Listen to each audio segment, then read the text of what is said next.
Oh, you know what? What? Did you guys never I thought Steph had hit record on that. But we still have it on here though. Let's hit the record button on the recorder this time. All right, so got camera A rolling. How's camera B looking, Nick? Good. Nick from Lovely Productions is producing this episode. Thank you, Nick.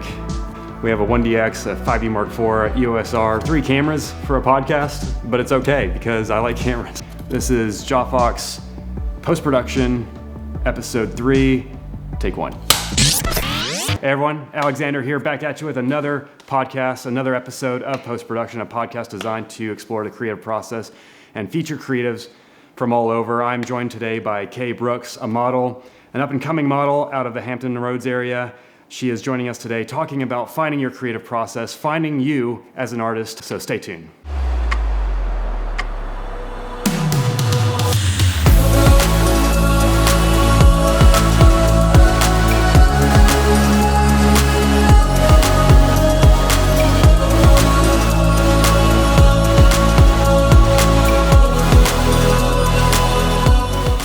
How's it going, everyone? Alexander, jawfoxphotography.com. I hope everyone's doing all right. Kay Brooks, welcome. Thank you for being on the show, on this podcast.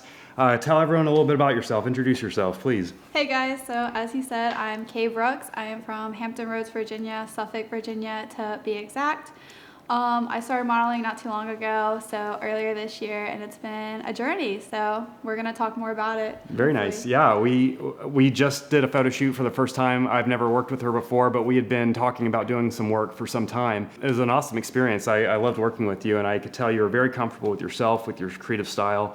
Talk to me a little bit about just the thought process that you had that got you started, the drive that you had in starting with your creative process in modeling. Yeah, so starting off with modeling was a complete accident. I had a friend who really just wanted to get into portrait photography, asked me to model a little bit, so Nice. I said, Yeah. the shoot was kind of entertaining because I didn't know how to pose, and he didn't know how to pose me either, so I'd, do a hand on the hip and he'd be like, I don't like that, do you have anything else? And I was like, no. But from that, I really just fell in love with it and decided to, really pursue it. I started shooting with, more people. Nick Borris behind the scenes here was the second person I ever shot with. Very cool. And then from there, I just started exploring what I wanted to really do. So just trying all different kinds of genres of photography. So creative, like Instagram posts with, bubbles and bubble gum or paint, to fashion or commercial, and so really just trying to find my niche. No, yeah, absolutely, finding your style, and it's as it was told to me when I first started out in photography, finding your style is one of the hardest things a creative can do, and it really got me thinking about the process I'm in right now. I'm constantly learning, I'm constantly growing, I'm constantly looking for new inspiration. And people have told me before, they're like, dude, if you just sat down and just photographed cars and became epic at photographing cars, or if you only did weddings, how much better would you become in just narrowing your focus? And for me, I said, as a creative, I have to be real with myself. I have to understand myself, and I have to know where I'm at as a creative. Mm-hmm. And I knew for me that I needed to, one, say that, I'm not ready yet to identify one particular area that I need to focus on. I need to continue to explore and to continue to branch out and take those opportunities. So if someone says, come photograph my cat, I want some cat pictures, I'm all about it. And I'll go photograph a cat, then I'll do a wedding the next day, then I'll do a model shoot the next day after that. So I don't really have a style, and it's something that I'm still trying to narrow down. But one thing I wanted to ask you is, do you think it's possible to continue your style and carry it out throughout a multitude or a number of different genres? Yeah, absolutely. So I think it's so important to experiment with every genre when you start. Even cosplay, I was open to it, but they canceled, so I was like, not going to go there. Yeah. The photographer canceled? Yeah, okay. The photographer canceled.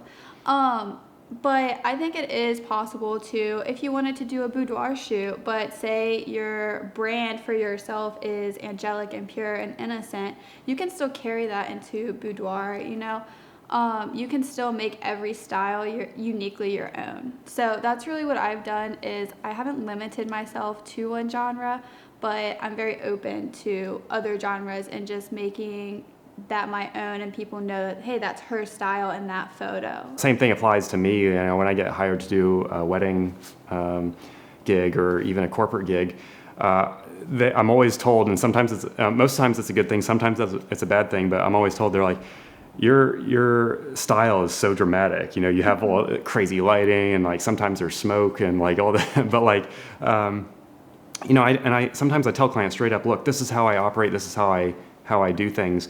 But there is also something, and the next point I want to make is adapting.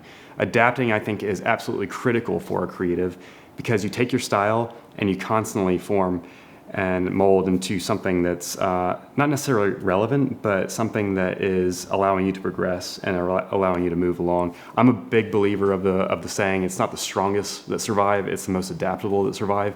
If you can conform and adapt, you're just much better suited than someone that's just like so strong but standing their ground. How often do we see, even in society, that we have to think differently as creatives, as people, as citizens to make positive change. We can't just be so deeply embedded in one certain aspect or belief. We have to be open-minded and continue to change. What do you think? Is that kind of something relevant in your thought process? No, yeah, I agree a lot. I think my thought process comes a lot from sports, because I grew up playing sports. I played sports in college, basketball to be specific, and you always wanted to keep developing a skill set. And so in basketball, you always wanted to be good at everything, whether that was rebounding, shooting, dribbling, but you might be a specialist in one thing. So for me, I was a point guard, so dribbling. And I think that's the same way in photography and modeling. With photographers, you can tell your work apart from, say, Lively Productions behind scene because of how you edit and your style of editing.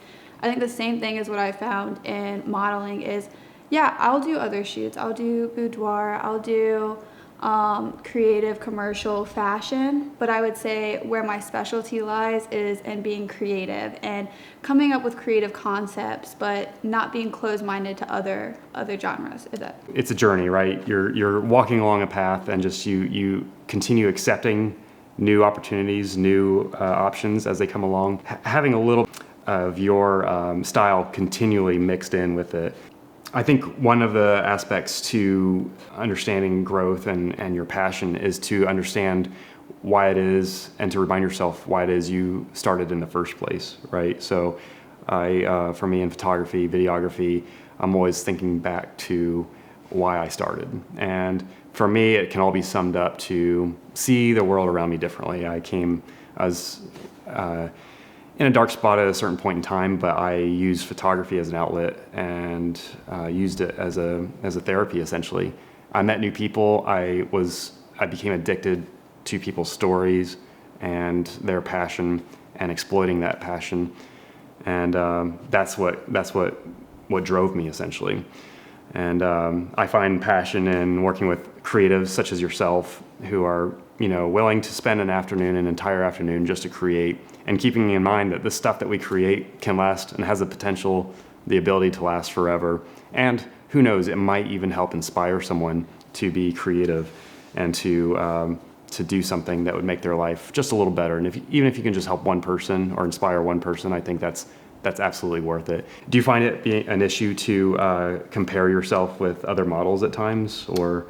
I think when I first started, I definitely had the comparison struggle, she might be prettier than me or skinnier than me, but as I continued to do it, I started to find aspects of myself that I love, like, oh, I really like this about me, and this makes me unique and special. And I think it's a community, which I love. It's a community where you build people up and you encourage people. And yeah, she might look this way, but I look this way, and appreciate like how I look and the features I have, and not judge other people. Just being open-minded to every body type, every ethnicity, culture, background, because that's what makes photography so unique, especially modeling. We all tell a story with how we look, whether that's tattoos, no tattoos, scars, just where we came from, our heritage, and I think that's what's really cool, and that can create a really genuine picture. Absolutely. Yeah, that's well said, by the way. In photography, I think photographers do the exact same thing. We might not be asking ourselves if, one looks better or whatnot, but for our styles and for our photos, absolutely, we're constantly comparing each other. And in a way, you have to understand that there is always someone better than you. There's always someone better than you. And I made a point the other day in one of my videos to be real with yourself. Don't think that your work or your actions belong in a museum or, right off the bat, but also don't trash it too. You have to make mistakes to grow. That's just life, You have to make mistakes, but you also have to be real with yourself and tell yourself positive and reinforcing things that allow you to grow and get better. And that's that as a creative, if I had to give one piece of advice to someone who is just starting out, is don't be afraid to mess up. Don't be afraid to have failure. Just keep on doing what it is you're doing. And if your heart or your gut is telling you to do something, do it and don't ignore it and just keep going with it. And eventually that's going to become your style. That's going to set you apart from everybody else. And when you find that element that sets you apart from everybody else, that style of yours, that is one of the most rewarding moments for a creative. That is when you have said, okay, this is my brand, this is my style. And it happened for me about a year ago when I got continued, you have to get some external support as well, some external feedback, but I got some external feedback from colleagues, from models, from mentors, all saying I had a thing for lighting. And it was no secret, I love lights and I love lighting, but a lot of people just reached out to me and said, this is your brand. And some I didn't even realize, but people told me, and I went with it. And I was just like, learn lighting, continue to learn lighting. And I'm still learning. I'm not the best by any means, but I'm still learning. So in modeling, what has been one of the best ways for you to grow as a model? Yeah, that's a great question. So one of the biggest things that's helped me grow is shooting with a bunch of different photographers, a bunch of different styles, and learning what works for me as a model. And you kind of talked about what made you unique from other photographers, and that's your lighting skills, which is no secret. Like, I even recognize that as a new model, not knowing much about photography, that you are a master of light. But for me personally, as a model, it's been my face, which I feel like that's pretty generic. But I've been told that I have a very innocent, very young. I'm 22, about to be 23. Been told I don't look that. But I have a very young, innocent, pure, angelic, quote, face. So for me, I am trying to play to my strengths. And I think you do a very good job at that too. And it's one of the things why I started following you after I worked with Nick. I don't know, I wasn't thinking so much innocent, but I was thinking definitely sweet and tender and kind, that sort of, and you definitely play that look of and that's the great thing about models. You get one model that has this certain maybe a badass look, and then another model that has that sweet, kind look. So quickly, we're going to wrap it up here, but talk to me a little bit about your advice for anybody. Again, I wanted you specifically on the show because you're a model that's been doing this under a year now, and it's important for. I work with models who've been doing it, 5-6 years, and I want to hear from them. But it's also important to remember your roots, remember where you came from. So talk to us a little bit about how it's been for you these past, 7 months? Yeah, 7 months. 7 months. And talk to us a little bit about any advice you'd give to someone who would like to start modeling. Yeah. So I actually get DMs all the time from girls who want to model asking, what should they do? And I think what I've really loved is the industry is completely different than what you probably think. I always had the mindset of you had to be taller than 5'7", and you had to fit into a size 0 jeans to be able to model. Yeah. And it was actually talking to Nick a long time ago who kind of shed light on on the situation or the topic, that's not the case anymore. I'm 5'4". I definitely do not fit into a size 0. But that didn't stop me. So my biggest piece of advice out there would be, if you want to do it, just look for a local photographer who's just trying to practice and build their portfolio. And then from there, practice. Practice in the mirror, practice on camera, and just experiment. Don't be scared to look silly in front of camera. If you don't do a silly pose, then you're never going to know it doesn't work. I've done so many poses, and Lively Productions, Nick will tell you that I've done the craziest poses that look absolutely ridiculous, that look like I just broke my ankle walking down the street. And sometimes they work and sometimes they don't. But I think the biggest thing is don't be shy. I was super shy my first photo shoot. There were people outside and I was like, I don't want to do it. But nobody cares, and the reality is a lot of people are going to support you. A lot of people are going to encourage you, and to always look at the positive and, never give up. If it's something that you think you want to do, then you should do it. Go for it. Just keep with it. Yeah. You'll never know where it takes you, and you look back after you're doing it for a year and you're like, wow, I've done all that. Sometimes I look on my server, my hard drive, and I see every single photo shoot I've done, and I'm like, man, I can't believe it. So just stick with it. I think that's very solid advice. Let's wrap it up there. But where can people reach you at? Where's your platform? Yeah, so my biggest platform right now is Instagram, and that is k_brooks._. So you can catch me there if you want to see more. Very nice.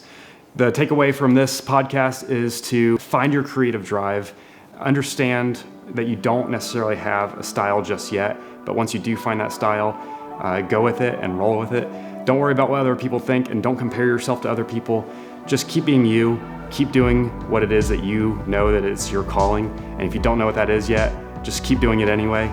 And then, stay on top of it. Stay creative. Well, that's gonna wrap it up for this episode. Make sure you are continuing to stay creative. Thank you, Kay, for being on this podcast episode. And I will see you all again next week. Take care. Bye. Configuration here. Hey everyone, Alex here in the studio with Kay and Nick, of course. Hey guys, I'm Kay Brooks. I am shooting here at Jawfox today, and we just finished up a progression shoot, as you can see, of the States of Decay. So stay tuned to see how these turned out. One thing you're all forgetting, but in this morning